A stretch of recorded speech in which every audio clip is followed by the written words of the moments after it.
if you look at your syllabus, you already know that we are behind schedule. We're supposed to address atheism this morning, and actually chat on Chesterton, which we did a little bit because Pastor Shadow did bring some points that Chesterton made in his book. But what we need to do is maybe sacrifice the Friday morning most asked questions to a slower session and have the time to chat on the book anyway, because I would hate to know that you read a lot, spend a lot of time on Chesterton and not hear what you have to say about this. So let's put it this way. We're going to talk about Chesterton from now until 6, and then at 6 we take a break for those who want to grab something to eat quickly. And then Pastor Shadow will join us again tonight, and we'll see what he wants to share with us. And so let's start this way. So what I want to know is you don't have to say anything, but if you want to say something about the book, then just say it. And reminding you that obviously there is a participation grade in the class, which is a way to encourage you to say what you have to say on the book. So I don't know, maybe anybody wants to start. Maybe I don't want to go one way to the other, because I'm thinking maybe some of you need to think about what you want to say. So whoever is ready first. So just, in 2 or 3 minutes, quickly, what you have to say about it, and then, so we want to hear from everyone, then we can think about this and draw some, and then I can give you an outline of what I think the argument in the book is, because many of you said that you don't see the line of the argument, there is no thread, and there is actually maybe several, but there is one that helped me understand what he's saying. So obviously I'm asking the credit students to do that, not the audit students. So anybody wants, okay, here's the courageous. Yes. All right. Yeah, I think this will be helpful for everybody because I really don't remember much anything, so it's easy for everybody to fill in. So I was really blessed by the way how he was using everyday examples, everyday language, everyday connections, just to make very, very deep points to refute some of those arguments that he had faced in his experience from the atheists and people who were skeptical about the Christian faith.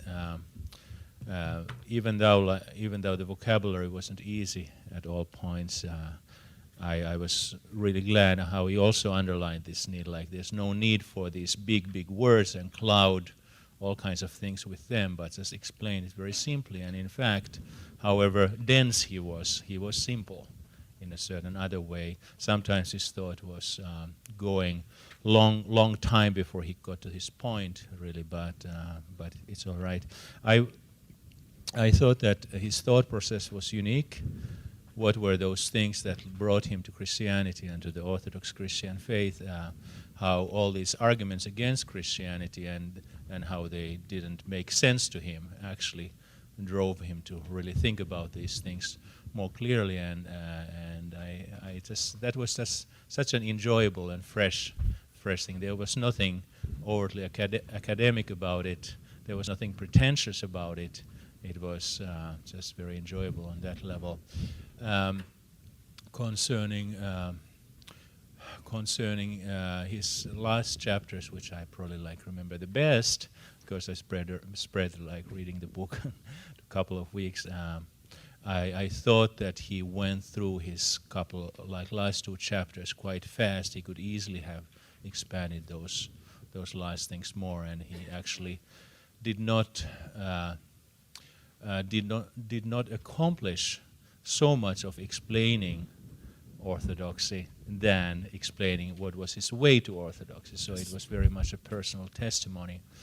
I'm kind of regretting that I didn't make really good.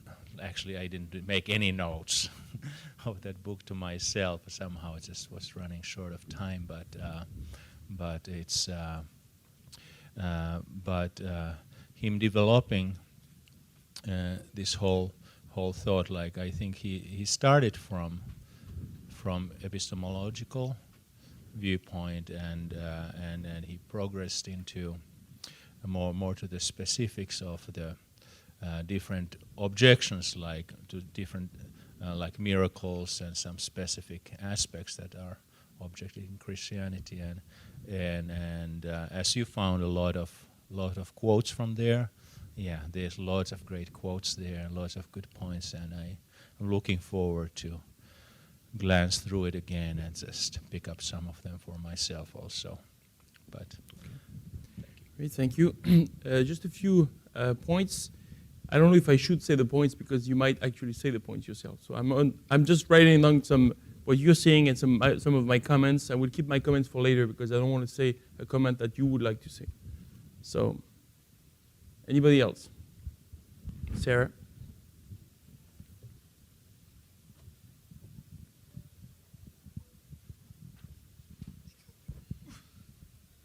I like the point that was made in the introduction that I think summed it up really well.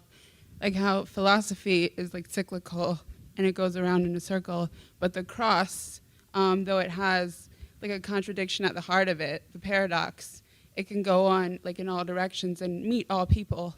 And I just think that's good, like with, just like as we're thinking of apologetics, like that's what we're like that's the main point is the cross. And that's where we die and we go forward and we learn like God's thoughts towards people. And instead of just like running around in circles with reason or with philosophy. Okay, thank you.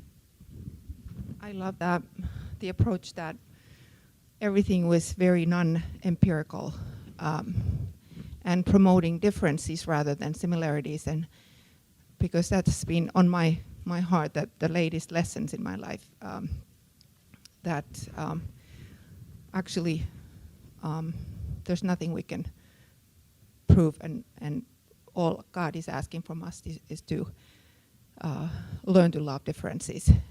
And oh gosh,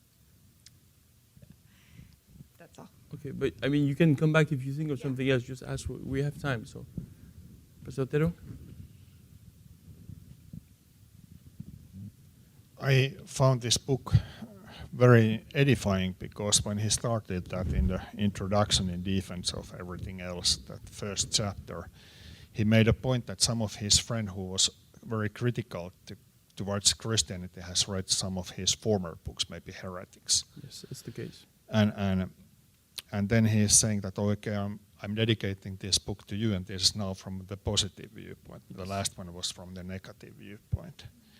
And that was the beautiful start for the presentation of Christianity, that we are our theologian way of thinking, how we think with God and how we're relating with the world and others and everything. It's because we are for something, we're not against something. He didn't use he didn't use this vocabulary. I put it in own vocabulary. Then another thing was this maniac thing. It went very directly hit. So I read it as a devotional that God spoke to me, that complete self-confidence is not merely a sin, complete self-confidence is a weakness. It was a good reminder that for the guy who is sometimes seeking power in the self-confidence. So it was very edifying for practical sanctification for personal life. So I found this very practical book also for the daily Christian life. Certain points like this, they hit very nicely. He was also very determined how to define free will, and one sentence I pick up, it's a very nice, I have written down. When you choose anything, you reject everything else. So these kind of small sentences, he made it clear that he can say in very shortly something that is very loaded. Yes. And for a pastor, it's very important. We love sometimes to speak a little bit too much, how to learn to do these things. So it's just great to read something that someone is able to communicate just well.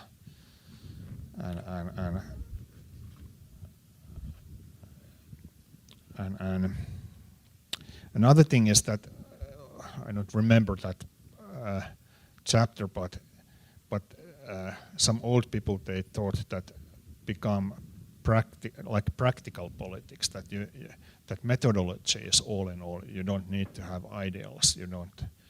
you don't get passionate with anything. But he became a Christian, and then he said that what he has found that it's totally opposite, that I don't believe in practical politics or methodology at all, but ideals, they are all in all. They are. So I don't know how old he was when he wrote the book, but He was young. He was in his 30s. yeah, so he got good start to his life. He never lost his ideals. So I want my life to be that type of life. So I read it, read the book in a very devotional sense also, not just academically. Yes. And maybe basically I read it devotional, and I can recommend that book to many to read it. Yes.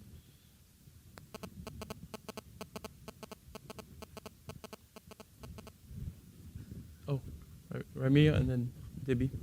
Okay.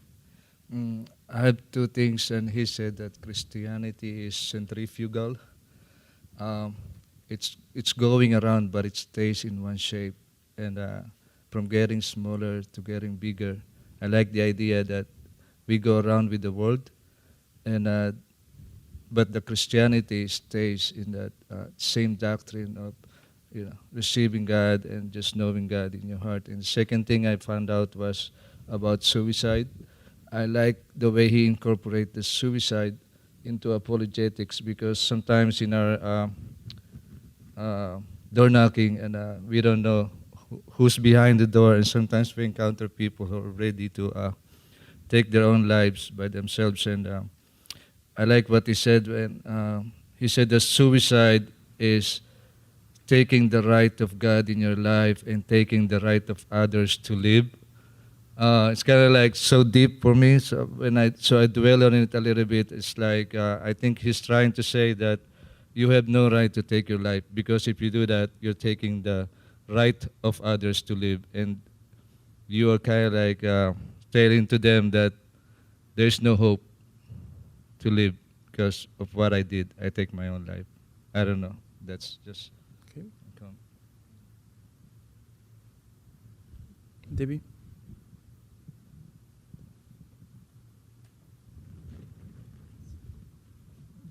I liked this idea of romance, that he started off that way, Mhm. that in our life we have the rational, and then we have the part that can't be explained, like even the emotional or the like the supernatural and the mystery, like the mysterious part of life, the part that can't be touched, and just the sense of awe and wonder that we can experience.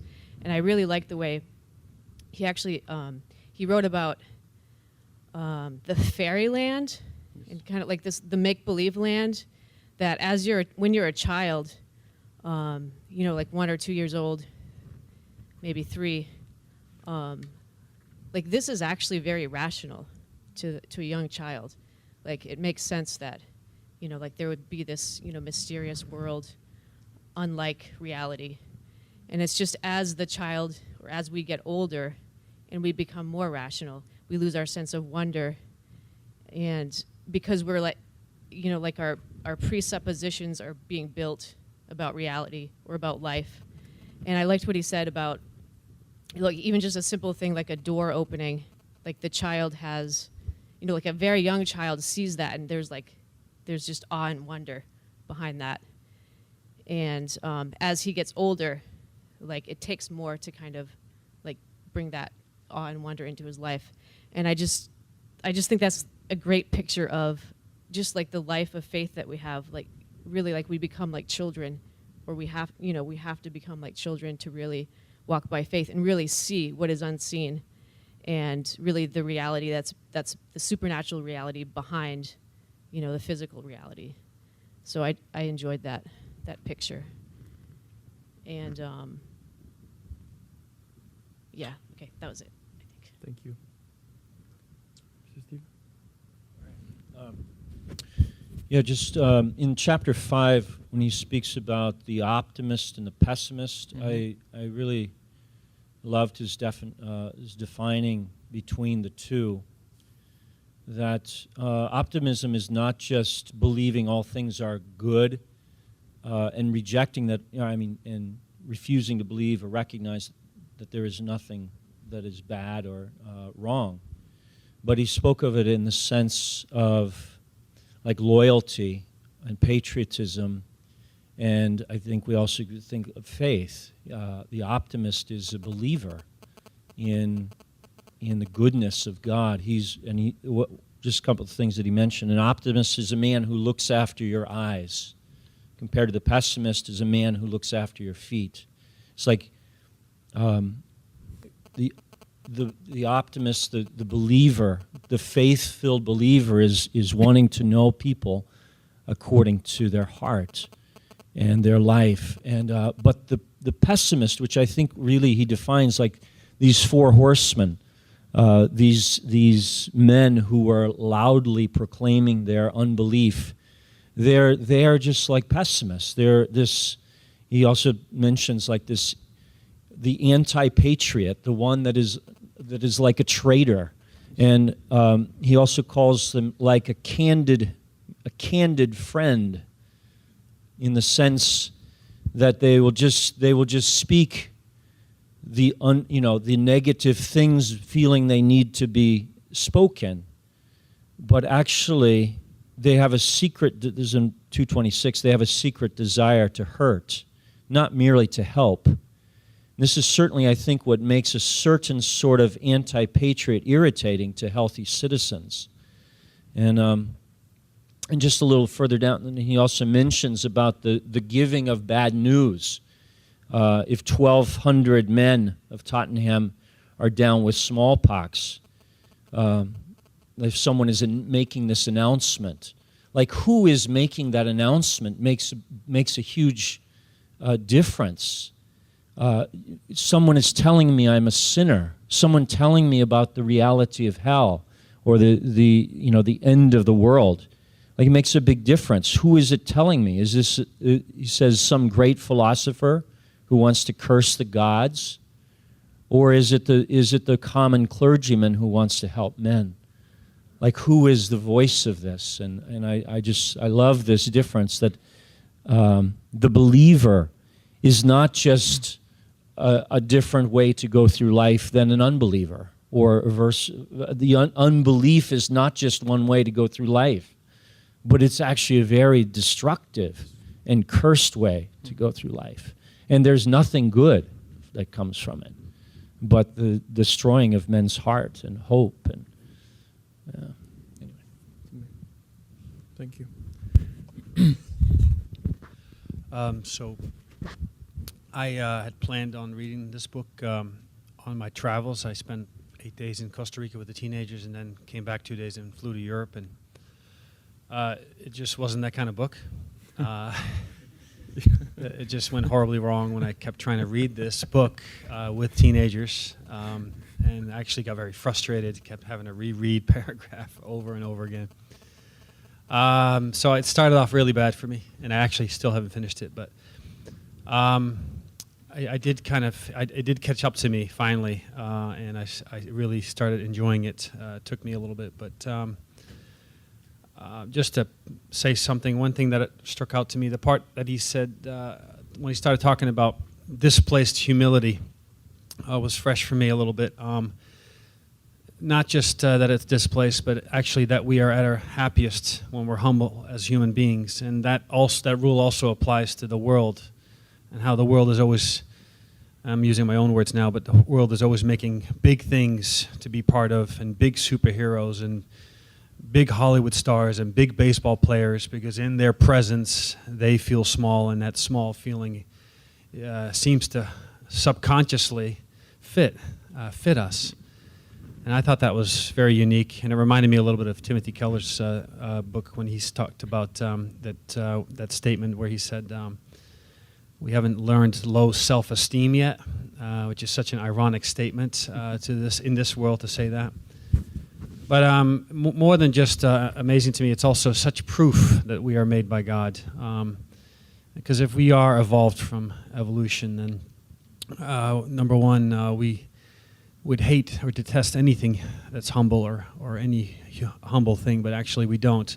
Even the world loves humility and humble people, and they don't like proud people. And for sure, it would not be natural, or it wouldn't be something that we would want to be part of. So to me, it's just another one of those little secret evidences that we are so made by God this way. Thank you. I have another point. You okay? Okay. Yeah. And then we'll send it to Pastor. Yeah. Okay. I like the point that was made about atheism, and how he was saying, just like in the beginning of like the whole paragraph, he was just saying like how true courage, like speaking of Christ, is defined not that like that you can go through something without being broken, and also further he just said how like in the Garden of Gethsemane that there was a sense of doubt, and at the cross like it says, my God, why hast thou forsaken me? So how in reality he said like if atheists are going to choose a God, choose one who can relate to them in a sense, because he was on the cross like forsaken, and in that picture like that is atheism, like of God himself. Yes. Yeah. Yes. Pastor Stan, was it? Okay, ladies first. Okay, we go this way. Is that okay if we sweep this way? Okay, so Pastor Devender after, and then Pastor Stan. Okay. Yeah, I just love the way. You can speak in French, I understand. No, it's Okay, that's good for me. we understand. Yeah, You I don't. just love like how in a genius way he's breaking down. I don't know if that's the word, but yeah, he's breaking many concepts that we have. It looks established, and he just like put some thought there, and it's bring the reader to think further. Like you're like, wow, I never thought about this before. Like he really has a great way to put it, and it makes me think of Blaise Pascal, the French philosopher, who said we have the human being has a hole in his heart who has the form of God. You know, like he's saying like he found out like only Christianity fit like our need, the need that human beings have. Yes. Yeah, that that concept of lunatic, like he is like totally reason oriented, but the life is much more than reason itself. And he says like it's like a circle where circle is infinite, but his circle is very small. Yes. So while there is a mystery in life, and I was thinking as I was reading him, even Pastor Shalas, that principle regarding two-floor house, that in Christianity we live with God in the second floor. So there is mystery, and the one who acknowledges that he doesn't understand everything, he is able to understand more about life, rather than the one who says that he knows everything and he can explain everything. In reality, he doesn't really understand it. So I think that was amazing. Yes.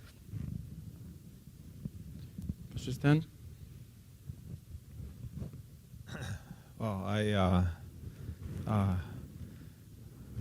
laughed constantly as I read. I mean, I was with as I was two different people in different days as I was reading the book, and and they said, explain that. Why are you laughing? And I said, I refuse. But I thought it was. I thought he was a man who has not lost his childlike faith, and the clarity of some of the arguments, without, and even making fun without insulting people or groups. He said, and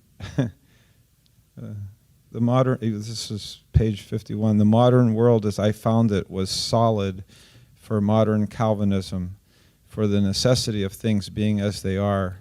But when I came to ask them, I found they had really no proof of this unavoidable repetition in things, except the fact that the things were repeated. And then he goes, well, he says, the mere repetition to me made the things rather more weird than more rational. as if having seen a curiously shaped nose in the street and dismissed it as an accident, I had then seen 6 other noses of the same astonishing shape, and I should have fancied for a moment that it must be some local secret society. And but he talks about the child saying a child kicks his legs rhythmically through excess, not absence of life, because children have abounding vitality, because they are in spirit, fierce and free. Therefore, they want things repeated and unchanged. They always say, "Do it again." And I think this is like we can all relate to that. And the grown-up person does it again until he is nearly dead. For grown-up people are not strong enough to exult in monotony, but perhaps God is strong enough to exult in monotony. And that really spoke. There were so many things that spoke to me, in the book. It is possible that God says every morning to the sun, "Do it again." Yes. Like, this is amazing. Like, and every evening, "Do it again" to the moon. There's just he talks about things being that he finds that things being willful. I had always believed that the world involved magic, and now I thought that perhaps it involved a magician. So here is God coming into his thoughts, and at the there's so much here in this, but.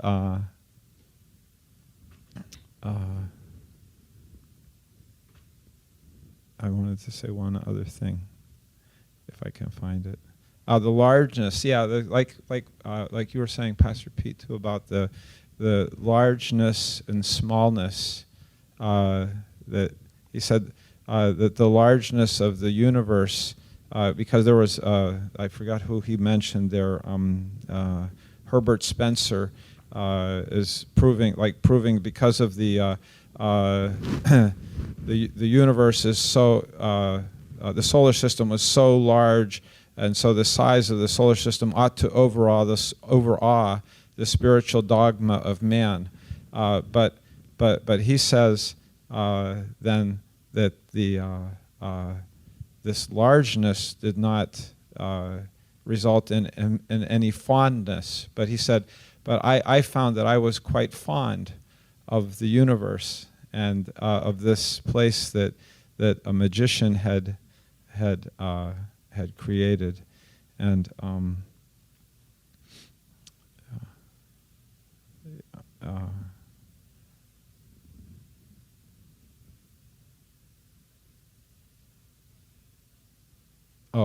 so he says at the end of this that the thing is magic, true or false. He said, if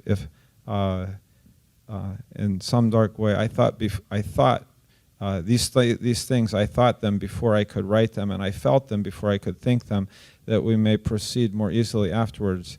And he said, I felt in my bones first that this world does not explain itself. It may be a miracle with a supernatural explanation. It may be a conjuring trick with a natural explanation. But the explanation of the conjuring trick, if it is to satisfy me, will have to be better than the natural explanations I have heard. The thing is magic, true or false. Second, I came to feel as if magic must have a meaning, and meaning must have someone to mean it. There was something personal in the world, as in a work of art. Whatever it meant violently. And third, I thought this purpose beautiful in its old design, in spite of its defects, such as dragons. And fourth, that the proper form of thanks to it is some form of humility and restraint. So, thank you. Yeah, we can tell. It reminds. I have another quote. It's about you said about the nose as being a secret. Some kind of a clan, and he says, so he's speaking about, evolution somehow, and he speaks about elephants. He says one elephant having a trunk is odd, but all elephants having trunks look like a plot. I thought was funny also. Mr. Simon? Surprisingly, I was alike with Pastor Peter on this. I did find it a little bit heavy going. It wasn't one of those page turners like I had to finish the whole thing over weekend. but that's okay. The Elfland chapter intrigued me. There was one thing where he talks about even in fairyland, 1 + 1 cannot equal 3, but it's possible to have a tree that would have candelabra instead of regular fruit, as if somehow there are certain things which cannot change, but other things which are changed. I also like what he said about the fact that it's intellectuals that go mad, not poets. Poets don't go mad. People who have healthy emotions don't go insane. And it's almost like whenever we look at things and we're trying to rationalize things in a purely intellectual sense, it will drive us crazy. But as I was kind of looking through my note markups on it, this is the one that kind of I decided just to quote from page 131. It's where he's talking about the ape. That an ape has hands is far less interesting to the philosopher than the fact that having hands, he does next to nothing with them. Does not play knuckle bones or the violin, does not carve marble or carve mutton. As if the evidence of the ape having the hands is presented to two groups of people, and one group says, apes have hands, humans have hands, therefore they're related. Another group says, one group does something with them creatively, one does nothing, therefore they must be completely not related. In other words, it's the same evidence, but two groups of people are just looking at it and interpreting it in very different ways. Yes.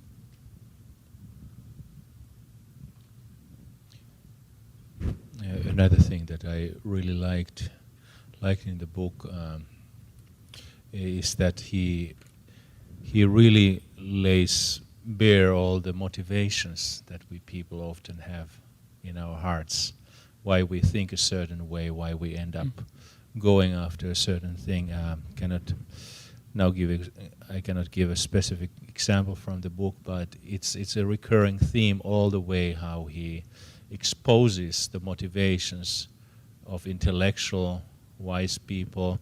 He mercilessly quotes his contemporaries and people were right before him, and he just goes from one famous person to another and just shows the folly of their sophistication, how by and in other words, I think that he is just exploring, in other words, what the sin has done in the human soul and in all of us. And I know he's kind of prickly in that sense that I find myself in many of those pictures that I have been tempted or I have gone that way thinking, and the truth is so simple. Like, truth is something that is very childlike, and it is very obvious. This is something that I always thought about when we think about the truth. Wisdom has been crying out in the streets, and the truth is right there in the open, in plain sight, and people don't see it. Wisdom is so obvious, like wisdom is shouting from the rooftops.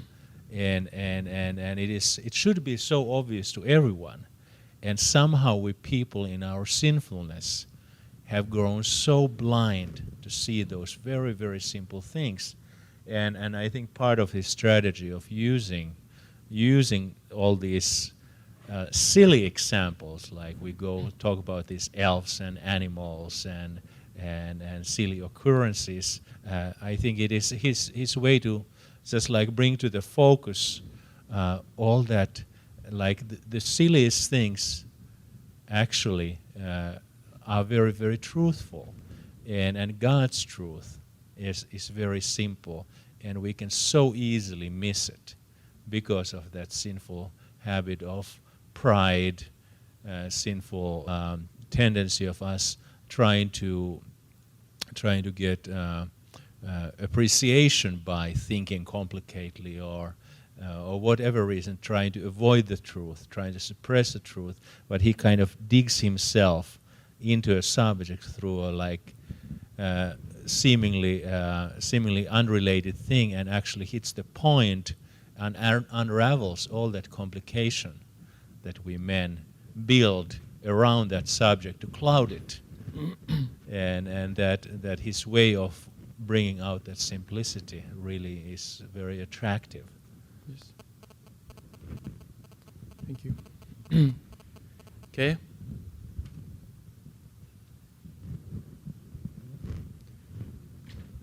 I wanted to continue from the comment that I made about the diversities that God promoting differences. And it says here on page 88, by defining its main doctrine, the church not only kept seemingly inconsistent things side by side, but what was more, allowed them to break out in a sort of artistic violence otherwise possible only for anarchists. So I love that very much, that in God's nature, it's all about this artistic expression. And even when I studied education, it was so interesting, the very beginning statement that aesthetics don't grow but only from ethics. So where there's a sense of ethics, there's aesthetics. That's an interesting statement. That's even in our European model training teachers. But I love it how it goes into artistic violence, and how the church has been able to keep colors clear and different and not quench them. Like there's so much that kind of expression that is quenched, and I think it's related very much to rationalistic sick mindset, and so that is something that has really provoked me. Yes. Thank you. Any other comments? Should I make some comments? Do you want to make some comments? Just one actually closing thought. We talked about the way he was very polite. It is good that we have people back in those days that could express themselves eloquently, and we've got to the point in this time where we're so preoccupied with speed and shortness of everything that there's no desire to spend time to express oneself in a very deep and flowing fashion. And I like the fact that he was polite. And I think it's important because so often you get into the idea of name calling and just antagonism. And if you have the point, as you talk about the comparison with Dawkins and those guys, if you have the point, you don't have to be rude. You don't have to be in any way unpleasant. You just put it out there.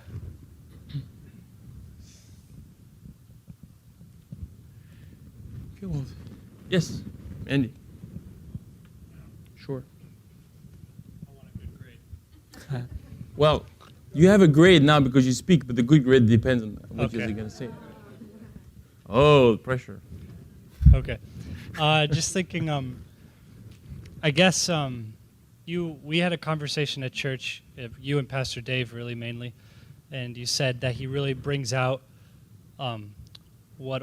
he really defines orthodoxy in another book. What was the name of the other book? Heretics. Heretics, right? Well, it actually defines both in both books. Okay, okay. I guess orthodoxy, it came clear to me in chapter 6, the paradoxes. Speaking of the paradox of Christianity, right? Chapter 8? Is it chapter 8? The paradoxes of Christianity, yeah. Chapter 6. And he lists like 7 paradoxes, and that's the bulk of the chapter. Chapter 6, yes. Yeah.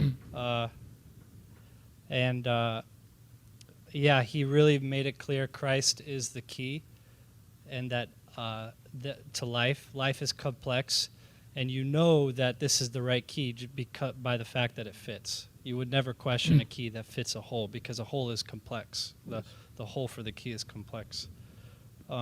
So Christ fits. So that's enough for me. I'm a believer. And he actually kind of in that chapter also brought out categorical doctrine, which was amazing. He said, this is just pulling out one line, he said on page 85, it separated the two ideas and then exaggerated them both. So like this is kind of like what Sarah was saying in the prelude about the cross, deals with the issue and then can expand, and then can go in two directions infinitely, right? And as many as the faith does. I think this book was also encouraging because I saw I can understand more about our ministry, the way our ministry does things. I understand more about my faith, the complexities of it, rather than and it just adds to my faith, like it makes my faith more solid. And so orthodoxy, just defining orthodoxy, is that it stays true to itself, and that's what it is. And the amazing thing is to be a sane believer in an insane world. Like that's who we are, and we are sane people, and that's what makes people do a double take at us. It's because we don't go with the flow. We are actually able to stand for ourselves, who we are, and who we are is Christ, and that's the mystery, is that we reveal Christ through the ages, through the differences, through the complexities of life. So, okay. Thank you. Oh, I'm just going to make a few comments, and maybe we can I can suggest a way to read the book in with one thread, which is the way I read it. So you might not really agree. I'm just trying to make a point for us to understand the point. Is I didn't hear much critics, so there would be some things to critique in the book. I don't want to spend time too much on this, but a few comments, that I took here notes of what you were saying. So, Pastor Arto, you spoke about the goal of the book, actually, and he says that it really fits. And that's the goal of the book, is Chesterton doesn't want to show the truth of Christianity, which he does actually in chapter 9. But he wants to show that actually in his autobiography, which is not the autobiography, he wrote something else after that was an autobiography. But this one is, to put it into the context, he wrote several articles that were compiled in one book called Heretics. And that was the negative side of what he didn't believe. And he was provoked by some of the philosophers, and he says that in the introduction of the book, to write a book about his philosophy, not what he was against, but what he was for. So the orthodoxy is the positive side of the negative argument. But the goal of the book is, and actually you captured some of it, by some said it was like easy meditation reading, and some others thought it was kind of a heavy reading. And the idea being is that it is heavy reading because what he says is deep and needs to be stop and ponder, but it's easy in the sense that it's not at all an academic book. What he says many times is, and I think one of the critics you could make of the book is that many critics that he makes looks like cookie cutter arguments. He's not precise on everything, but what he says and the way he says it is very sharp. So the point of the book is to show what happens to him, which is I was not a Christian. I read many atheistic and materialist philosophers, and because of that, I came to Christianity. Which is, some people say, Isaac Asimov, you heard the author, Isaac Asimov, said, if you read the Bible, that's the best argument not to believe in God. And funny enough, he thinks that this is a great statement, but I know so many Christians who were not Christians and became Christians because atheism didn't make any sense. So if for one guy, Isaac Asimov, who thinks he's got it right, then we got a bunch of guys like C.S. Lewis, one of them, and Chesterton being another one, who did the exact opposite journey. They were atheists, and they read atheism, they read all this, they thought about it, and they said, this doesn't make any sense, and they went to Christianity. So the idea of the book is tell his own story. How did he come to Christ? And he was a Catholic, right? Which is a statement. I think he was a Christian before he became a Catholic. He became a Catholic because he doesn't like to be like any other one. And if you know the context, when you're in England, being a Catholic is not majority. at that time. So he made a statement. I don't think he was in his theology like 100% Catholic, though the Catholics are claiming him as one of theirs. He's actually a Christian because he was, when he wrote the book in 1908, he was not a Catholic yet, but he was a Christian. So that's the first point. Number two, many of you spoke about his tone. He was polite, though he was, he was fun, but not insulting in many ways. And I think some of you that I spoke to actually told me the opposite. You find that he was kind of degrading people. And I don't think he is. I think he's in a different context.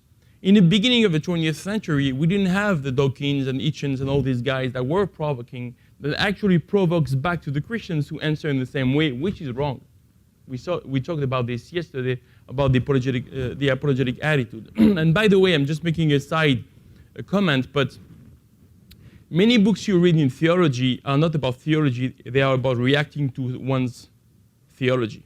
And that is a very wrong way of doing theology. If you're writing a book because you don't agree with someone, then you're going away from the truth.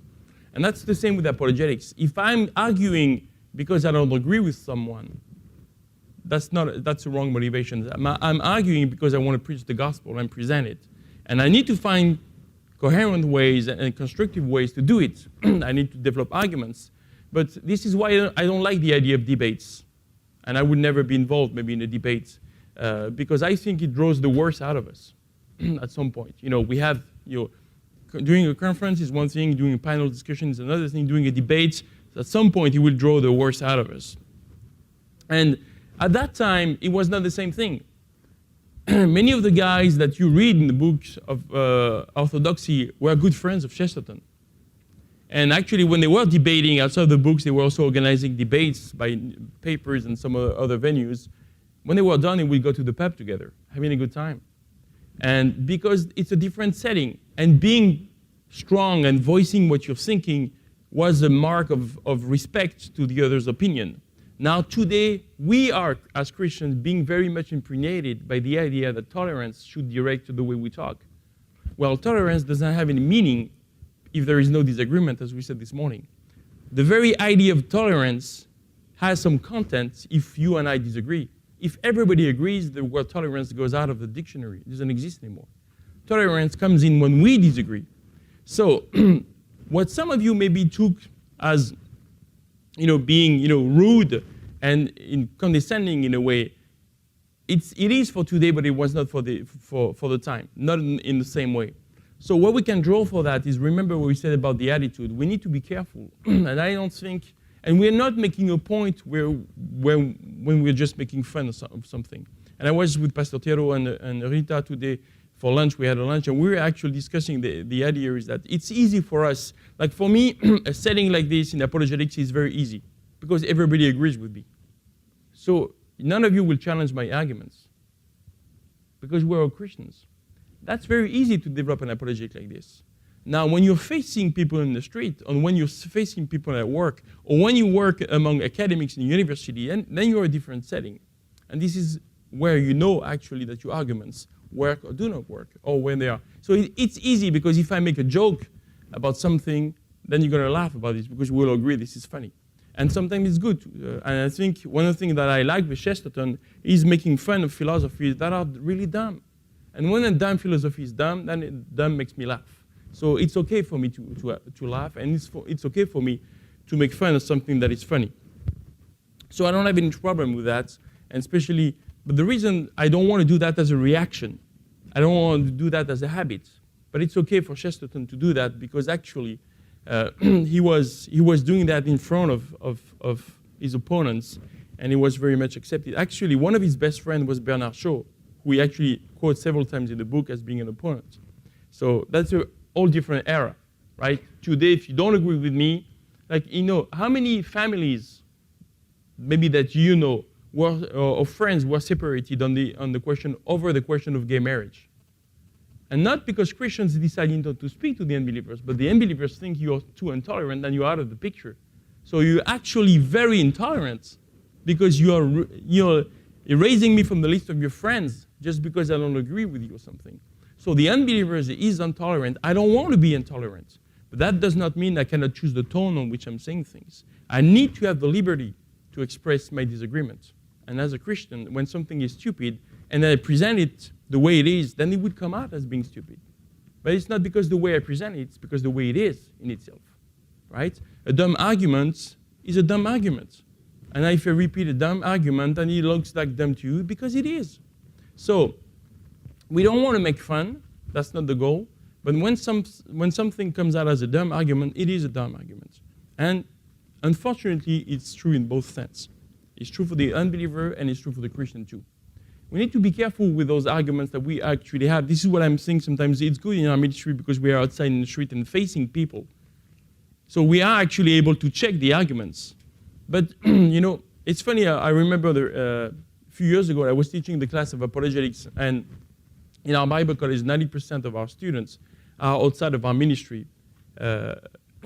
So we come from all kinds of different backgrounds. And somebody said one day, you know what? I came up to the article, an article on the internet, which internet everybody knows is very reliable.